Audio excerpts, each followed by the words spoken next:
Hello everyone, Republic Jim here. Just making my daily commute to work. I'm trying out a new camera mount today, which hopefully will work a little better than my redneck version that I had before. And you might notice that I also have new seat covers, which, you know, they're not great, but they do the job. And so I was able to retire my blue tarp and actually have some halfway presentable looking seats. So anyway, a while back I did a couple of videos relatively close together.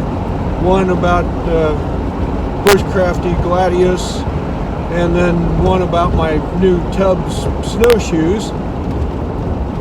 And those videos, excuse me, those videos have gotten quite a few views by my tiny channel standards. Pretty popular. The gladius one got more views than any other video I've done, and I was feeling pretty motivated. Excuse me.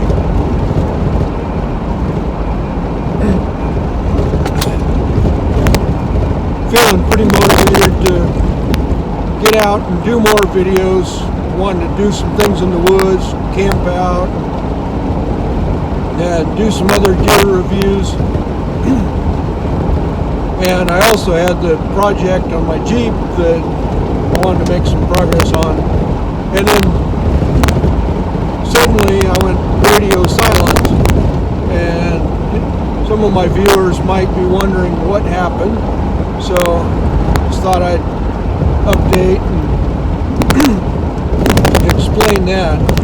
So we've been getting some fairly cold weather and a lot of snow, and I was having to spend a fair amount of time clearing snow off of vehicles and shoveling pathways and that sort of thing, but it wasn't too bad. And then that big old nasty cold storm that hit most of the country, we got the edge of that cold front, and it just got ridiculously cold here. And Republic, on average, is actually the coldest place in Washington. I'll link an article to that down in the description that just recently came out and verifies what I had already known. But anyway, you know, we are the coldest place in Washington, but we still don't get that extreme of temperatures.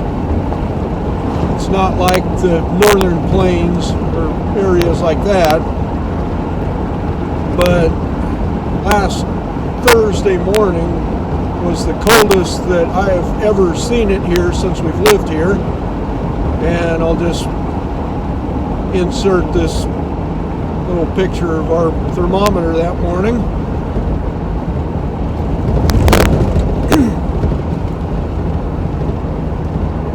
So that was a bit extreme even by our standards.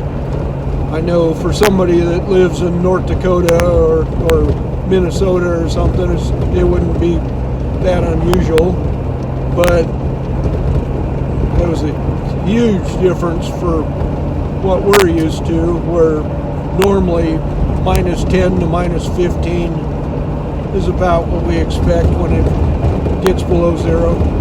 So when that happened, our water pipes froze up.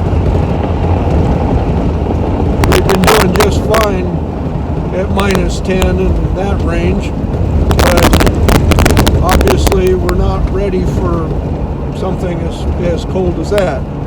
So then suddenly I had to work at trying to thaw out our pipes, and at the same time, you know, I was splitting and hauling lots of firewood. I had to fill up jugs of water and haul those so that we could have water in the house. And so that became a very time-consuming and tiring job, just keeping the house warm and keeping water in there, and then trying to get into the shed where our pressure tank was. The lock froze up on it. I had to get the torch and get into that, and then trying to thaw out the pipes. I ultimately ended up cutting open a section of the floor, getting down below it, pulling insulation back. Pipes were still frozen. I finally ended up digging down below ground level under the insulated shed, and I had to cut the pipes because they were all cracked up inside the shed, and so I just opened them up, and I was able to see down the pipes and see where the ice plugs were, and then took some work with a heat gun and with hot water, and eventually got them thawed out. So here's what I'm working with on Tuesday evening, still trying to thaw out pipes and restore water flow to the house. Fortunately, we do have running water at the frost-free hydrants out in the field, so I can fill up cans out there and slog through the snow and haul them back to the house. But I'd really like to get this fixed. After all sorts of troubleshooting and trying to warm things up, I found that the pipes actually have ice plugs down below ground a ways. I can look down the pipe and see where they're plugged up. I've got some standing water in this pipe that I need to suck out of there. And this pipe over here is plugged up good and it's just bone dry. And this whole thing's just a mess of insulation and wet from where the pipes cracked before it totally froze up solid. But I had a heater running in here the whole time and everything, but when it gets down that far below zero, I just didn't have it insulated and heated well enough. So I just have to get those thawed out, and then got my new PVC pipe and fittings and the unions to connect up to the brass part there, and I don't know if I'll get it done tonight. Pretty unlikely with the ice that's still down in those pipes, but I'm going to be digging out some more around them and heating them up with the heat gun, and probably pour some hot water down them, trying to get that ice melted out quickly. But in the meantime, I do still have access to water, but this has taken up a lot of my time and it's very frustrating, and I'd really like to have running water in the house again. So I'm going to stop screwing around filming now and get back to work. Yesterday I stayed home from work, was finally able to finish putting the plumbing back together and got the water restored in the house. That was a huge relief. But then in the process of working on this for the last few days, it suddenly warmed up again, and not just up into the 20 to 30 range like what we typically see in the winter here, but it just went to the other extreme, got up close to 40 degrees and rained for a couple of days. So our driveway and road and everything just instantly turned to deep slush and ice, and was almost impassable. So thankfully the neighbor got his backhoe out and worked on the road, but our driveway was just horrible and I needed to take care of it, so I spent quite a bit of time shoveling slush and ice and everything. I still have a lot to do in the driveway, but I got the worst of it done and got it to where it's a lot more passable than it was. But that was just exhausting, and I hurt all over today, but good physical exercise. That was my barn body workout for a couple of days, and we'll said, I'll have more to do as I have the time and the energy. But now I have a couple of emergency jobs that I have to work on for customers with our side business too. So not quite sure when I'll have spare time and energy again and the opportunity to get out in the woods.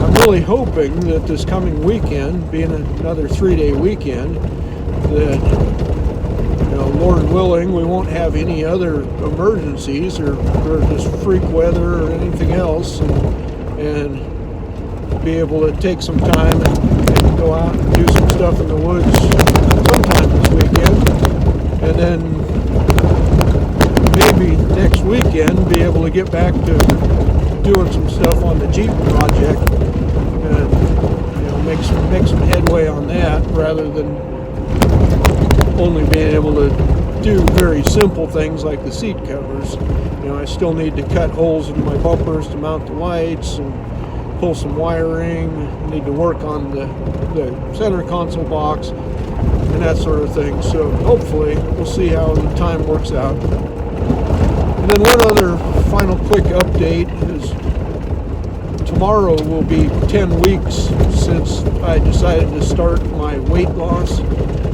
And in those 10 weeks so far, I've lost exactly 10 pounds. I weighed in at 187. So, a pound a week isn't quite as quickly as I'd originally hoped, but it's on track. I'd said 1 to 2 pounds a week, so I am doing that. And, keeping in mind that those 10 weeks included Thanksgiving and Christmas. So I think I'm doing okay on that. I do intend to keep losing. I've still got some love handles and such that I want to get rid of. And, I think I'll probably just keep working at it and try to get down to around 180, because that seems to be a good range for me. So anyway, that's just an update on a few things that are happening and why I've been so quiet lately.